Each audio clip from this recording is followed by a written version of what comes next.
अस्सलाम वालेकुम, मैं जन्नात गुल, आप देख रहे हैं रियल बोर्ड टॉक। नाज़रीन, बात करते हैं मौजूदा सूरत हाल के बारे में। जैसे कि रोज़ आपसे डिस्कस करते हैं मौजूदा क्या सूरत हाल रही है, आपसे शेयर करते हैं। आज की जो मतलब बहुत से ऐसे काम हैं जो हो चुके हैं, जो आपसे शेयर भी किए जा सके हैं। थोड़ी सी फर्दन फर्दन मैं दोबारा दोहरा देती हूँ मुख्तसरन कि इस दौरान में क्या हुआ है। इस दौरान में जो है चीफ जस्टिस काजी सफाई जो है वो रिटायर्ड हो चुके हैं, और जो हमारे नए चीफ जस्टिस हैं या अफरीदी, उन्होंने हलफ उनकी हल्फ बर्दारी भी हो गई है। नाज़रीन, देखने में ये आया है कि जो काजी सफाइस है, वो रिटायरमेंट के बाद उनका जो रेफरेंस हुआ है उसमें देखा गया कि मुख्तलिफ मोस्टली सीनियर जजेस ने शिरकत नहीं की, और वो खुद भी अपने ही रेफरेंस में बड़े सोगवार अंदाज में मौजूद रहे। उसके अलावा यहिया अफरीदी ने जब उनकी हलफ बर्दारी हुई तो उसमें काजी फाइज ईसा जो थे वो मौजूद नहीं थे। अच्छा, यहिया अफरीदी ने अपनी हलफ बर्दारी के बाद जो 3 बेहतरीन इकदाम किए वो आप शेयर कर लेते हैं। मुख्तसर मुख्तसर पहले भी आपसे बात की थी कि उन्होंने आते ही क्या इकदाम किए। उन्होंने जो अदालतों की बदतरीन तकसीम थी उनके लिए जो प्रैक्टिस एंड प्रोसीजर आर्डिनेंस था उसको बहाल किया। उसमें अपने साथ उन्होंने मंसूर अली शाह को भी रखा, जो कि बहुत बेहतरीन इकदाम था। इसके अलावा उन्होंने फुल कोर्ट जो समात था वो एक ही फुल कोर्ट जो समात थी वो बरह रास्त थी, उन्होंने तमाम समातों को बरह रास्त कर दिया। ये भी बड़ा अच्छा इकदाम हुआ। और इसके अलावा उन्होंने जो फुल कोर्ट मीटिंग थी उसका इजलास भी बुलाया। इससे काजी ईसा फाइज हमेशा बचते ही रहे हैं। खैर, उन्होंने इजलास बुलाया, उसमें जो मंसूर अली शाह थे वो यहाँ मौजूद नहीं थे, सऊदीया में थे, लेकिन उसके बावजूद ऑनलाइन या जूम मीटिंग पर उन्होंने इस इजलास में शिरकत की, अपनी तजावीज़ भी पेश की। और उन्होंने तजावीज़ में ये भी बताया कि सुप्रीम कोर्ट में जो बेशतर मामला हैं जो हल नहीं हो पाए, जो बेशतर केसेस हैं जो हल नहीं हो पाए, जो ओपन ही नहीं है, जिन पर काम ही नहीं किया जा रहा, जो बिल्कुल बंद पड़े हैं, उस पर किस तरीके से काम किया जाता है, उसकी रेशो को किस तरीके से कम किया जाए, और इन मामलात को किस तरीके से कंट्रोल किया जाए। इसके अलावा नाज़रीन, बात कर लेते हैं काजी ईसा फाइज के हवाले से। रेफरेंस के बाद उन्होंने फ़ौरन पाकिस्तान को खैर बात कह दिया।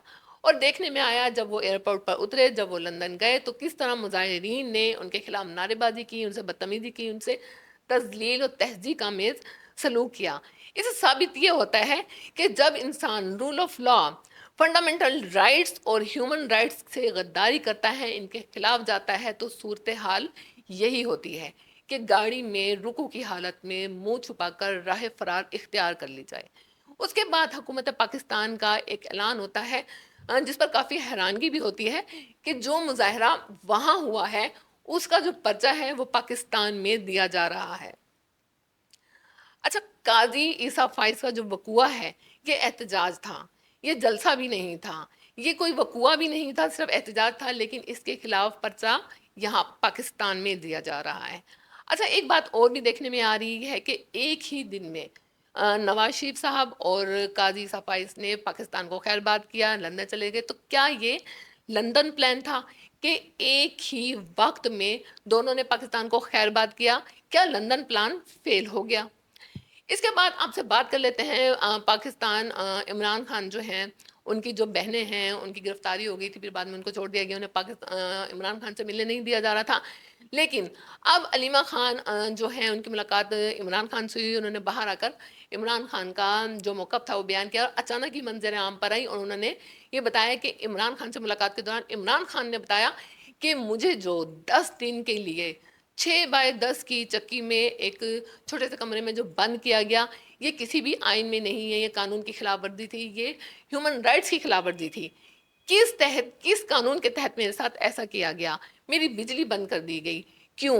अब अलीमा खान बताती हैं कि जो उनका खाना बनता था वो भी इलेक्ट्रिसिटी का जो चूल्हा था उस पर बनता था, लेकिन 10 दिन के दौरान जब बिजली बंद कर दी गई तो जाहिर बात है खाना भी नहीं बना जा रहा था। जो बाहर से खाना आ रहा था वो निहायत ख़राब था, उनसे उनको उल्टियाँ शुरू होगी, उनकी तबीयत ख़राब होगी। लेकिन कोई भी उन्हें ये नहीं बता रहा था कि उनको ये सज़ा क्यों दी गई, किस जुर्म की पादाश में ये 10 दिन की जो सज़ा दी गई, 10 दिन के लिए जो नज़रबंद किया गया, किसी से मुलाकात नहीं करने दी गई, तो क्यों? अब अलीमा खान ने कहा कि इमरान खान ने कहा है कि मैं इसके खिलाफ सुप्रीम कोर्ट में नोटिस दूंगा कि इस तरह से 10 दिन के लिए किसी भी कैदी को नज़रबंद नहीं किया जा सकता। हफ्ते में एक आध मुलाकात किसी भी कैदी के लिए उसके लवाहिकीन से ज़रूरी होती है। उस दौरान पता लग जाता है कि कैदी के साथ क्या सलूक हो रहा है, लेकिन 10 दिन उनके साथ क्या होता रह गया किसी को कुछ पता नहीं।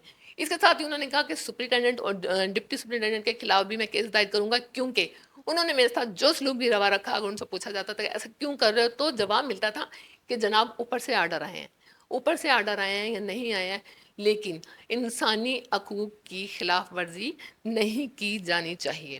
علیم خان نے یہ بھی کہا کہ جو عمران خان ہیں ان کی لڑائی صرف دو ہی باتوں کی وجہ سے، ان کے صرف دو ہی موقف ہیں، آئین کی بالادستی اور جمہوریت۔